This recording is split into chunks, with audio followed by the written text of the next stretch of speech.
ओम सभी को सादर नमस्ते जी। आप सभी का स्वागत है हमारे यूट्यूब चैनल वैदिक धर्म पर। और हम पढ़ रहे हैं सत्य प्रकाश का 14वां समोल्लास। विषय चल रहा है इस्लाम मत की समीक्षा और कुरान की समीक्षा। तो आज की जो हमारी कक्षा है इसके अंदर हम एक बहुत ही महत्वपूर्ण विषय पर चर्चा करेंगे जो कुरान की एक आयत है। मंजिल 1 सिपारा 2 सूरत नंबर 2 आयत नंबर 173, जिसके अंदर कुरान की आयत के अंदर अल्लाह ने जो है आदेश दिया है कि कौन कौन से पशुओं का मांस हमें खाना चाहिए, कौन कौन से पशुओं का मांस हमें नहीं खाना चाहिए, किस तरीके से खाना चाहिए, किस प्रकार से हमें उनकी हत्याएं जो हैं करनी चाहिए, किस प्रकार से मांस को प्राप्त हमें करना चाहिए, वो सारे के सारे विवरण आज इस आयत के अंदर हम पढ़ेंगे। तो जितने भी लोग चैनल से जुड़े हुए हैं चैनल को सब्सक्राइब कर दें, वीडियो को लाइक कर दें। कोई शंका है कमेंट बॉक्स में लिख सकते हैं। तो ये पूरी की पूरी जो समीक्षा है ऋषिचंद्र अपने सत्य प्रकाश के अंदर की है, और इसे हम आज इस समीक्षा की पूरी इसमें देखेंगे किस प्रकार से लिखा हुआ है कि कौन कौन से पशु हैं जो नहीं खाने चाहिए और कौन कौन से इनको जो है खाना चाहिए। तो कुरान के जो आयत है इसके अंदर लिखा हुआ है तुम पर मुर्दार लहू और गोश्त सूअर का हराम है।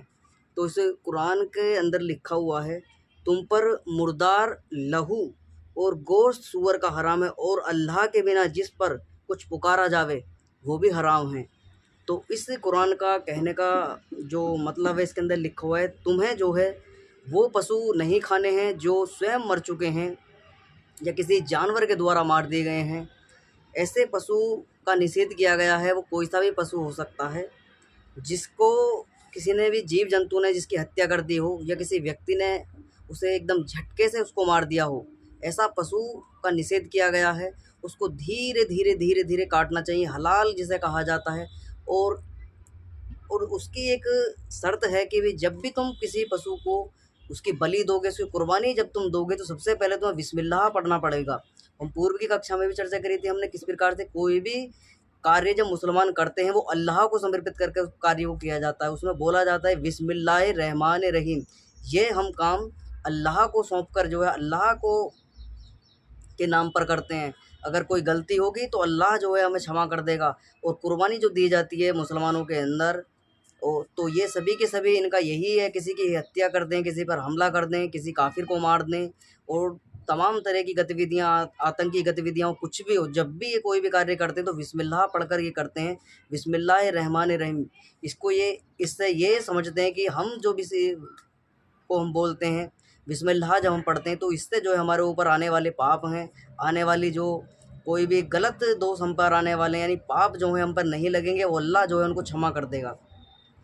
और उस पशु के वध करने से पहले उसको ठीक प्रकार से वो बीमार नहीं होना चाहिए, किसी के द्वारा काटा हुआ नहीं होना चाहिए, रोगी नहीं होना चाहिए, मतलब किसी प्रकार की व्याधियाँ ना हो उसके अंदर, बिल्कुल स्वस्थ हो, एकदम हंसता यानी घूमता फिरता जीव हो एकदम बढ़िया, और उस पर गोश्त चढ़ा हुआ हो।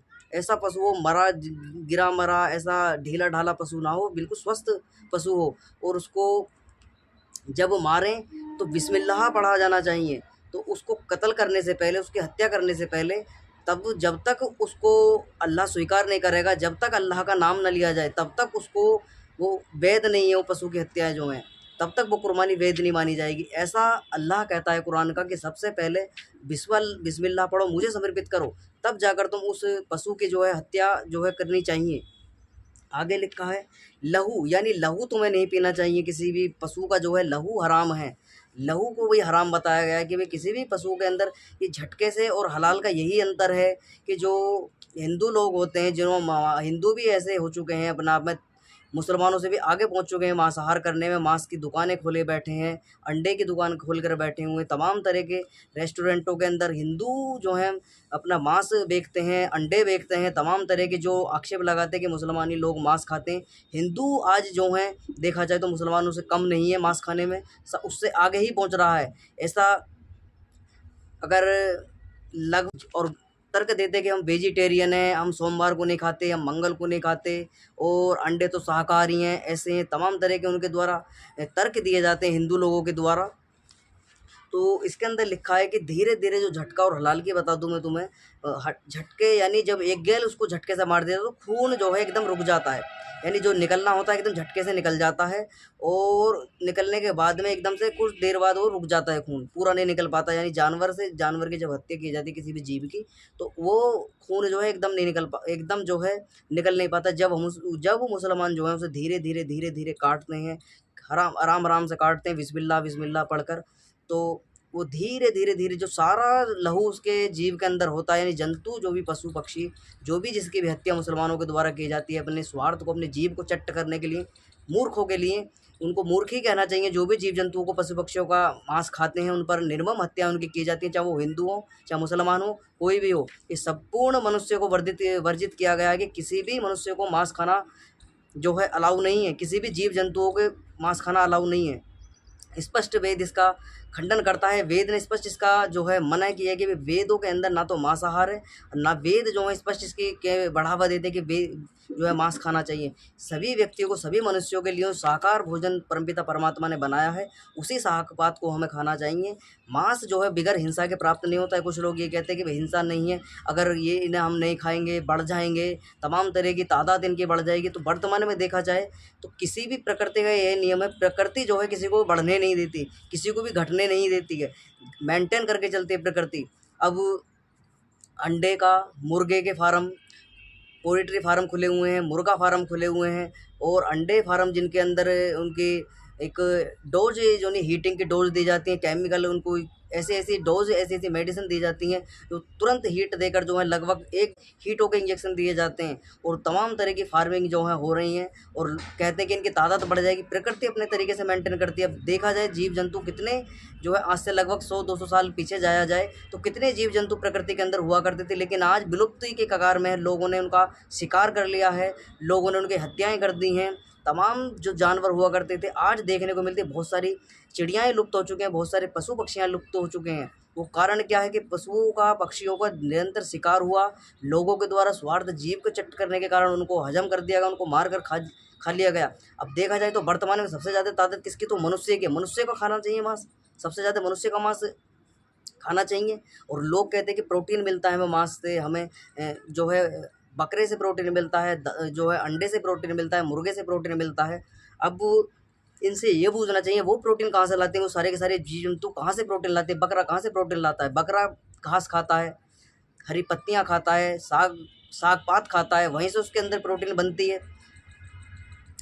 तो तुम क्यों साग पात नहीं खाते? तुम्हारे अंदर भी प्रोटीन बने, दालें खाओ, और जो है इतने सारे वनस्पतियाँ हैं, औषधियाँ हैं, अन्न है, ज्वार है, बाजरा है, मक्का है, गेहूँ है, इतने सारी दालें बनाई हुई, इतने सारा जो है मेवे बनाए हुए हैं। काजू खाओ, बादाम खाओ, वो तुम्हारे हद से बाहर हैं, वो तुम पे खाए नहीं जाएंगे। तुम निर्दोष पशुओं को जो है 150, 200, 400 रुपये किलो का खरीद कर मांस लाओगे, उसे खाओगे, और एक दिन खाओगे, 2 दिन छुट्टी करोगे। बहुत से मुसलमानों के अंदर तो ये है, और कुछ हिंदू भी ऐसे हैं कि जो निरंतर उनका मांस की, उनके घर के अंदर मांस सूखता ही नहीं है। डेली हंडियाँ चढ़ती हैं, डेली पतीले चढ़ते हैं, डेली मांस खाया जाता है, प्रचुर मात्रा में मांस खाया जाता है। और मांस खाने के कारण जितनी बीमारियां जो हैं इनके अंदर पनपने को देखने को मिलती है। मुसलमानों के अंदर देखोगे तो ज़्यादातर बालक और बूढ़े या बड़े भी जो हैं अपंग मिलेंगे, अनेकों प्रकार के रोग उनके अंदर मिलेंगे। वो किस कारण मिलेंगे?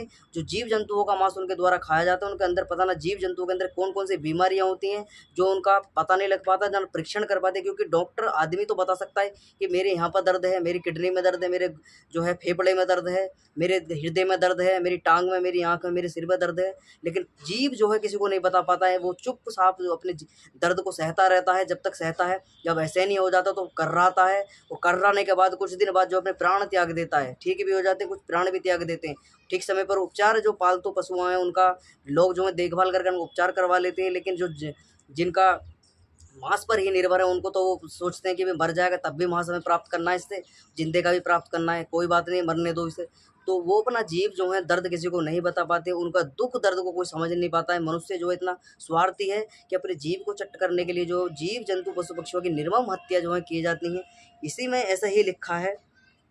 और मुसलमानों में एक चीज़ और वर्जित की गई है कि मुसलमानों के अंदर लिखा है कि अभी सूअर का मांस नहीं खाना चाहिए। अब इनसे ये पूछना चाहिए, मांस चाहे सूअर का हो, चाहे भेड़ का हो, बकरे का हो, है तो मांस ही।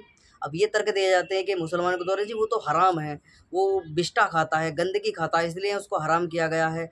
और अब इनसे ये पूछना चाहिए, तो वो कौन से जो मुर्गे और बकरे जो हैं, वो कौन से मुर्गे जो हैं वो कौन सी शुद्ध शुद्ध चीज़ खाते हैं? वो कीड़ा खाते हैं, केंचुए खाते हैं, विष्ठा आदि खा लेते हैं। मुर्गे जो हैं खकार आदि जो मलबा गंदगी जो थूक दिया जाता है उसको भी चाट जाते हैं मुर्गे आदि जो हैं। उनको मुर्गों को जो है पोल्ट्री फार्म में तमाम तरह के जीव जंतुओं के मांस के जो लोथड़े होते हैं उनकी गोलियाँ बना बना कर जिसको दाना बोला जाता है वो उनको मुहैया कराई जाती है, वो पहुँचाई जाती है, उनको खिलाया जाता है, उनको मांस बढ़ाया जाता है, उनके द्वारा इंजेक्शन दिए जाते हैं, उनको डोज़ के हेवी डोज़ दी जाती हैं जिसपे उनका फैट बढ़ना प्रारंभ हो जाता है। ऐसे-ऐसे इंजेक्शन की दवाई उनको दे देकर जो है मांस का प्रोडक्शन किया जाता है। लोग कहते हैं, तर्क देते हैं कि अगर ये नहीं खाएँगे तो बढ़ जाएँगे। ऐसा नहीं है, प्रकृति अपने तरीके से मेंटेन करेगी। ये तुम्हारा मनुष्यों का अधिकार नहीं है। मनुष्यों को अब अब मनुष्य के ऊपर देखा जाए तो मनुष्य की पॉपुलेशन कितनी ज़्यादा वर्ल्ड के अंदर देखने को मिल रही है। सबसे ज़्यादा इतने तो ना जीव हैं ना जंतु हैं देखने को मिलते हैं। सबसे ज़्यादा मनुष्यों की तादाद है। मनुष्यों का मांस क्यों नहीं खाते? मनुष्यों की मार के नहीं खा लेते?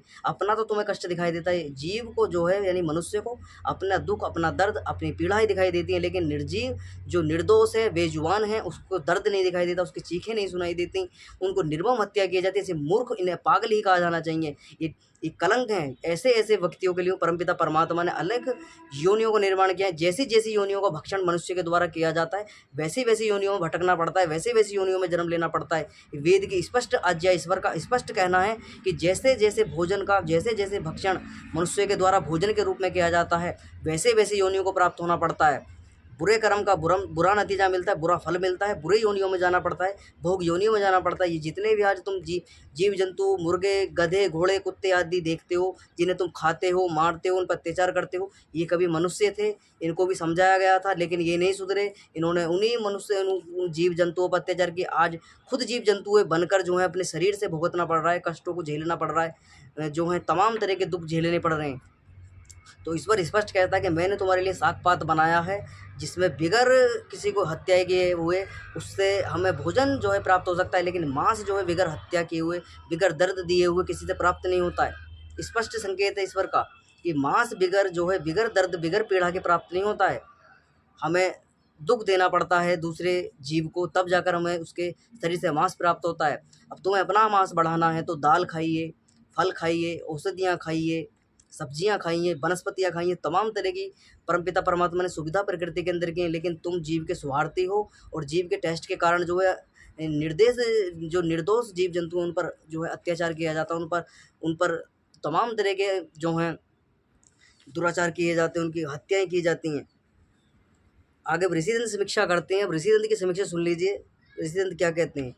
ये विचारना चाहिए कि मुर्दा चाहे आपसे मरे हुए किसी के मारने से, ये दोनों बराबर हैं, इनमें कुछ भेद भी नहीं, तथापि मृतकपन में कुछ भेद नहीं है। और जब एक सूअर का निषेध किया है तो क्या मनुष्य का मांस खाना उचित है?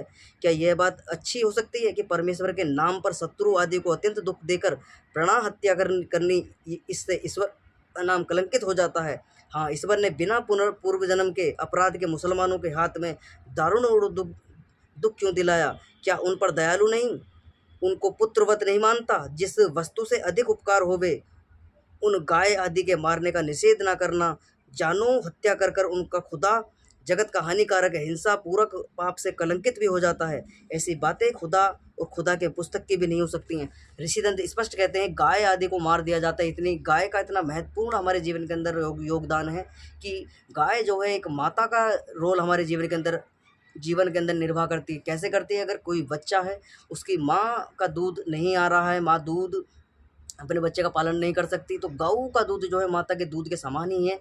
उस गऊ के दूध से जो है एक बच्चे का पालन पोषण हो जाता है, अनेकों प्रकार से जीव जंतुओं का पालन भी हो जाता है। जिनकी जीव जो जंतु हैं उनकी माताएं जो हैं छोड़कर चली जाती हैं, मृत्यु हो जाती है, कुछ भी कारण हो जाता है, तो गऊ के दूध से जो लोग उनके उसको भोजन देकर, उनको दूध पिलाकर जो उनको बड़ा करते हैं।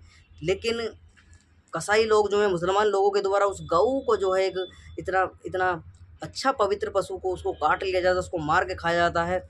और ऐसा कहते हैं कि भाई जो गऊ का गोश्त है वो मुलायम होता है, सॉफ्ट होता है, खाने में बढ़िया लगता है। ऐसी धिक्कार इन जो है जंगली मनुष्य ही हैं, सारे के सारे ये जंगली जीव जंतुओं से बुरे हैं। ऐसे इनके द्वारा जो है पीड़ाएँ जो इनका अल्लाह कहता है कि ऐसे हत्याएँ करनी चाहिए, ऐसे लहू करना निकालना चाहिए, ऐसे-ऐसे पशुओं को खाना चाहिए, सूअर को नहीं खाना चाहिए। अरे सूअर को खाने में क्या, उसके ऊपर भी तो मांस चढ़ा हुआ है, वो डेली जो है नालियों में पड़ा रहता है, गंदगी को साफ करता है, गंदगी चाटता है, उसको जो है उसको भी तुम खाओ, तुम्हारी शुद्धि हो जाएगी उससे, उसे खाओगे तो। लेकिन नहीं खाते कि हराम बताया गया है, जीव-जंतु और निर्दोष जो पशु-पक्षी आदि हैं, उनको खाने के लिए। अल्लाह इनका कहता है, अल्लाह देखो कितना मांसाहारी है, वही अल्लाह है, इनका नाम बदल दिया गया है। वही बाइबल का यहोवा है, जो कहता है कि मेरे लिए हर कार्य करने से पहले बलि माँगता था, हर कार्य करने को समाप्त करने से बाद कार्य को समाप्त करने के बाद में बलि माँगा करता था। ऐसा स्वार्थी अल्लाह जो है इनका इस मुसलमानों का है, ऐसा जो है यहूदियों और ईसाइयों का है। वही यहोवा है, नाम बदल कर अल्लाह कर दिया है बस इसका, वही है। इनका फरिश्ते वही हैं, पैगंबर वही हैं, बस नए पैगंबर एक जोड़ दिए गए हैं, मोहम्मद साहब का नाम जोड़ दिया गया है जिसने इस्लाम का प्रचार-प्रसार किया। बाकी सारी की सारी गतिविधियाँ वही हैं जो यहूदी और ईसाइयों से चली हैं। नमाज़ अदा करने का वही है, ज़कात का वही है, सारे के सारे सिद्धांत वही हैं, कुछ भी बदला हुआ है नहीं, बस थोड़े बहुत अंतर है। बस कट्टरता इनके अंदर ज़्यादा है, ईसाइयों का यहूदियों के अंदर इतनी कट्टरता देखने को नहीं मिलती, लेकिन ये कट्टर सबसे ज़्यादा कट्टर यही हैं। तीनों के तीनों इब्राहिमी मत के हैं, एक ही वंश के हैं और इनके अंदर कट्टरता इतनी है कि काफ़िरों को जहाँ देखो वहाँ मारो। ये ईसाइयों को भी मारते हैं, यहूदियों को भी मारते हैं, सबको जिसको देखो उसको कत्ल करने के लिए तैयार फिरते हैं। ये सिर्फ़ कुरान का आदेश मानते हैं, अल्लाह का मानते हैं, पैगंबर जो है इनका मोहम्मद साहब है उसका मानते हैं, हदीसों का मानते हैं। बाकी कोई भी इनके लिए अलाउ नहीं है किसी की बात ये सुने, किसी को माने अपना, ना तो ये किसी को भाई मानते हैं, और भाई मानते हैं तो चारा बनाने में मिनट नहीं लगती है इनको, उनका चारा बना दिया जाता है मिनट से पहले। जो सेकुलर हिंदू हैं, जो अपने आप को हिंदुओं का ठप्पा लगा के अपने सिरों पर घूमते हैं कि मुसलमान हिंदू भाई होते हैं, ये तो भड़काने के काम है, वो खुद एक दिन भटक जाते हैं, फिर उनको कोई बचाने वाला नहीं मिलता है। जब इनके गर्दनों पर छुरी चलाई जाती हैं, घरों को लूट लिया जाता है, इज्जत बेइज्जती तार-तार कर दी जाती है, महिलाओं पर अत्याचार किए जाते हैं, संपत्तियों को लूट लिया जाता है, घर से बेघर कर दिया जाता है, भगा-भगा कर मारा जाता है, तमाम तरह के जो हैं पीड़ाएँ इनको दी जाती हैं, सताया जाता है, तब जाकर इनकी आँखें खुलती हैं। ऐसे आँखें नहीं खुलती तब तक इनका भाईचारा ही दिखाई देता है। जब अब्दुल हामिद आजी जैसे जो हैं इनके चारा बना देते हैं, तब जाकर समझ में आती है। तो ऋषिदंत की यही जो समीक्षा लिखी है, ऋषिदंत स्पष्ट कहते हैं कि भाई ये काफिरों को स्पष्ट मना कहा गया है कि काफिरों से दोस्ती करनी हराम है, काफिरों से दोस्ती मत ना करो, काफिरों को तो लूटो, जहाँ देखो घात लगा कर बैठो, इनकी हत्या करो, तड़पा तड़पा कर मारो, गर्दन पर छुरी मारो, गर्दन पर वार करो सीधा। स्पष्ट लिखा हुआ है कुरान के अंदर, कुरान स्पष्ट कहती है। और कुरान का फरमान और अल्लाह का फरमान एक ही है। अल्लाह के द्वारा कुरान ये बताते हैं कि अल्लाह का दिया हुआ ज्ञान है, और वही अल्लाह जो संपूर्ण सृष्टि को इनके नज़र से संपूर्ण सृष्टि बनाई थी, वही अल्लाह इतना स्वार्थी है, इतना मांसाहारी है। जिन जीव जंतुओं को बनाया उनको ही चट जाता है, चट करवाने की आदेश देता है, उन्हीं को मारने का हुक्म देता है। तो वो अल्लाह जो है मुसलमानों का ही है, बाकी किसी का नहीं है। क्योंकि जैसे ईसाइयों का यहोवा था, वैसे इनका अल्लाह है, वही अल्लाह है, नाम बदल दिया गया है, बस अल्लाह कर दिया गया है, यहोवा का अल्लाह कर दिया इन्होंने, वही है। वही सारे के सारे सिद्धांत हैं, बस कट्टरता इनके अंदर थोड़ी ज़्यादा आ गई यहूदी और ईसाइयों से। बाकी कार्य उनके भी वही हैं, कार्य इनके भी वही हैं, सेम है, दोनों तीनों के कार्यों में कोई परिवर्तन नहीं है। ऋषिदंत स्पष्ट कहते हैं कि भाई किसी भी पशु का, किसी भी पक्षी का, किसी भी जीव का, किसी भी जंतु का, किसी भी प्राणी की हत्या करनी ठीक नहीं है। हत्या करोगे दंड मिलेगा, और दंड ऐसा ही मिलेगा जैसे तुमने उस जंतु के साथ में किया है, सेम टू सेम दंड भोगना पड़ेगा, वैसी वैसी योनियों में जाना पड़ेगा। जैसा दुख जैसा दर्द उस प्राणी ने अपने जीवन के अंदर सहा है, वैसा तुमको सहना पड़ेगा। अपने खून से, अपने शरीर से उसका बदला चुकता करवाना पड़ेगा तुम्हें। अपनी बोटी जैसे तुमने जीव जंतुओं की बोटियों को काटा जाता है, तोला जाता है, पकाया जाता है, छोंका जाता है, वैसे ही तुम्हें उन जीव जंतुओं की योनियों में जाकर अपने शरीर से चुकता करवाना पड़ेगा। नहीं समझ में आ रही तो आ जाएगी, नहीं आ रही तो कोई बात नहीं है, लेकिन आएगी ज़रूर। जैसा करना वैसा भरना, स्पष्ट नियम है परमपिता परमात्मा का। जैसा मनुष्य जीवन के अंदर रहते रहते व्यक्ति कर्म करता है, वैसे ही फल निर्धारित होते हैं। वहीं से योनियों का निर्माण प्रारंभ होता है, वहीं से योनियाँ बननी प्रारंभ होती हैं। जीव जंतु पशु पक्षी आदि वृक्ष आदि जितने भी हैं, ये सब भोग योनियाँ हैं। इनको ना दुख होता है, ना दर्द होता है किसी प्रकार का। ये अपने इन्होंने गलत कर्म किए थे, उसको भोग रहे हैं। अब दुख दर्द देने का मतलब ये नहीं कि तुम ये सोच लो कि इनको काट दें, मार दें, इनको दर्द नहीं होता, ऐसा कह रहा है राहुल। मैं ऐसा नहीं कह रहा हूँ कि ये अपने जो हैं अपने जीवन को व्यतीत कर रहे हैं। इनको तो इनकी हत्या तुम कर रहे हो, तुम्हें भोगना पड़ेगा, इनकी हत्या तुम कर रहे हो। इन्होंने तो जो गलत कार्य किए थे उसका नतीजा इनको मिल चुका है। ये तो अपने उस कार्य को, अपने जीवन को निर्वाह कर रहे हैं। इनको जब इनके योनियों का, इनके पाप कर्म खत्म हो जाएंगे, दोबारा से इनको ईश्वर जो है मौका देगा, दोबारा मनुष्य योनि में जाएंगे, दोबारा फिर कार्य करने प्रारंभ करेंगे। तो ये सृष्टि जो है आदि से अनंत, यानी आदि से लेकर प्रलय काल तक निरंतर ऐसे ही चलती रहेगी। जन्म मरण, कभी पशु, कभी पक्षी, कभी इंसान, कभी कुछ, ये सभी जीव जंतु आदि सब बनते ही रहेंगे, जैसे जैसे कर्म जीवात्मा करता रहेगा मनुष्य शरीर के अंदर आकर। और एक चीज़ और स्पष्ट यहाँ नोट करने वाली मैं तुम्हें बता दूं, जितने भी कर्म के सिद्धांत बनते हैं, कर्म फल जो लागू होता है मनुष्य जीवन पर ही लागू होता है, मनुष्य शरीर पर लागू होता है। पशु पक्षी जीव जंतु आदि पर मनुष्य के जो कर्म हैं वो उन पर लागू नहीं होते। वो भोग योनियाँ हैं उनके अंदर, वो भोग योनियों में अपने जीवन बिता रहे हैं, उन पर ये सारे के सारे नियम नहीं होंगे। वो किसी की हत्या कर दें, किसी को मार दें, किसी को फाड़ दें, किसी को काट दें, उन पर परमपिता परमात्मा का दंड नहीं दिया जाएगा उन्हें, क्योंकि उन्हें दंड स्वयं दिया जा चुका है। वो दंड इस प्रकार का दिया जा चुका, उनको भोग योनियाँ दे दी गई हैं। तो रक्षा करने का सभी को अधिकार है, जीव को भी अधिकार है, जंतु को भी अधिकार है, पक्षी को भी अधिकार है, मनुष्य को भी अधिकार है, सभी को अपनी रक्षा का अधिकार है। स्पष्ट निर्देश ईश्वर देता है कि सभी को अपनी अपनी रक्षा का अधिकार है। ये नहीं है कि कोई किसी को मार के खा जाए। ये तो लोगों ने स्वार्थ के कारण अपने अपनी बुद्धियों को भ्रमित कर लिया गया है। मनगढ़ंत बातों के चक्कर में आकर दुराचार, व्यभिचार, पाखंड, रूढ़िवादिता, पाखंडता के कारण जो है अपने मस्तिष्क को जंग लगा दिया है। फरमानी किताब, आसमानी किताब के चक्कर में आकर लोगों पर अत्याचार करते हैं, दुराचार, व्यभिचार करते हैं, संपत्तियों को लूटते हैं, बच्चों को मारते हैं, तमाम तरह के जो हैं जिहाद जिसे कहा जाता है वो करते हैं। तो ये पूरा का पूरा सिद्धांत आज हमने पढ़ा। जितने भी लोग चैनल से जुड़े हुए हैं, चैनल को सब्सक्राइब कर दें, वीडियो को लाइक कर दें, कोई शंका है कमेंट बॉक्स में लिख सकते हैं, वीडियो को शेयर ज़रूर कर दें, क्योंकि अब यहाँ तुम्हें पता चल गया होगा कि मुर्दार जो अपने आप से स्वयं मर गए हैं, मुसलमान उसको नहीं खाते हैं। अपने या तो स्वयं अपने द्वारा मारा जाए या अपने सामने मारा जाए पशु, उसको खाएंगे। सूअर खाना हराम है, सूअर नहीं खाएंगे, क्योंकि सूअर गंदा रहता है। सूअर के अंदर सूअर का मांस खाने से जो बीमारी बढ़ती है, इनका ऐसा तर्क दिया जाता है। और जितने भी बैक्टीरिया, जितने भी वायरस, बड़ी बड़ी भयंकर महामारियां जो संसार के अंदर फैलती हैं, अभी कुछ दिनों पहले लगभग 2-2.5 साल हो लिए कोरोना फैला था। तो कोरोना में ये कितने कहाँ से फैला था? कोरोना जो चीन के अंदर जीव जंतु हैं, वहाँ पर अनेकों प्रकार के, वो सांपों को नहीं छोड़ते, वो बिच्छुओं को नहीं छोड़ते, जो भी कीट पतंग जो भी मिल जाए सबको चाट जाते हैं। उन्हीं में से किसी जीव जंतुओं में से कोई वायरस उड़ा, सभी मनुष्यों में फैला, सबको देखना, उसकी भुगतनी पड़ी। ऐसे ही जो मांसाहारी प्राणी हैं, यानी जो मांस खाने वाले मनुष्य हैं, इनके खाने के कारण जो है, जो इनके संपर्क में व्यक्ति आते हैं, जो इनके अंदर बीमारी जीव जंतुओं से आती हैं, वो दूसरे मनुष्य में ट्रांसफ़र हो जाती है, श्वास के कारण और व्यवहार के कारण, साथ रहने से, बोलचाल करने से भी। ये श्वास जो उड़ती है ना, श्वास के कारण तमाम तरह के जो रोग हैं, जो मांसाहारी व्यक्तियों के अंदर होते हैं, उनसे दूसरे व्यक्ति उनके संपर्क में आ जाता है। इसलिए मांसाहारी व्यक्तियों से बच के रहना चाहिए, उनसे व्यवहार रखना चाहिए, बिल्कुल उनसे सावधानी बरत के रखनी चाहिए कि भाई दूर रहकर बात करो, अन्य तुम्हारा जो दूषित, तुम्हारे अंदर वायु दूषित, तुम्हारा मन हो चुका है, दूषित बुद्धि हो चुकी है, दूषित तुम्हारा मस्तिष्क हो चुका है, ऐसे गुण हमारे अंदर ना आ जाए, इसलिए दूर से बात करो। शाकाहारी व्यक्ति जो फल खाता है, सब्जियां खाता है, कंदमूल खाता है, औषधियाँ, वनस्पति आदियों का भोग करता है, वैसे प्राणी के ना तो दुर्गंध उसके पास खड़े होगे, ना तो दुर्गंध तुम्हें महसूस होगी, और ना कोई उसके मुख से बदबू आएगी तुम्हें। और जो मांसाहारी हैं उनके मुख से ही बदबू आएगी, उनके पसीने की बदबू दूर से ही उड़नी प्रारंभ हो जाती है। शरीर से अनेकों प्रकार की व्याधियाँ, कुरीतियाँ, रोग, मोटापा, फैट, चर्बी, कोलेस्ट्रॉल, हृदयघात की, किडनियों में दिक्कत, लंग्स में दिक्कत, तमाम तरह की दिक्कत देखने को मिलती है। मोटापा, शरीर में अनेकों प्रकार के रोग आ जाते हैं, शरीर में अपंगता आ जाती है। वो किस कारण आती है? वो जीव जंतुओं के, पशुओं को खाने के, उनके मांस को खाने के कारण जो उनके अंदर कुरीतियाँ, उनके अंदर जो रोग भरे हुए थे, वो मांस जीव जंतुओं का जो मनुष्य खाते हैं, वो बीमारियाँ जो है मनुष्य के अंदर आती हैं और मनुष्य से दूसरे मनुष्य के अंदर ट्रांसफ़र हो जाती हैं, चाहे वो शारीरिक संबंध से हों या व्यवहार से हों, बोलने चालने से हों। बहुत सारे क्रियाएँ हो सकती हैं, बहुत सारे कारण हो सकते हैं जिनसे ये बीमारियाँ और मनुष्य में ट्रांसफ़र हो जाती है।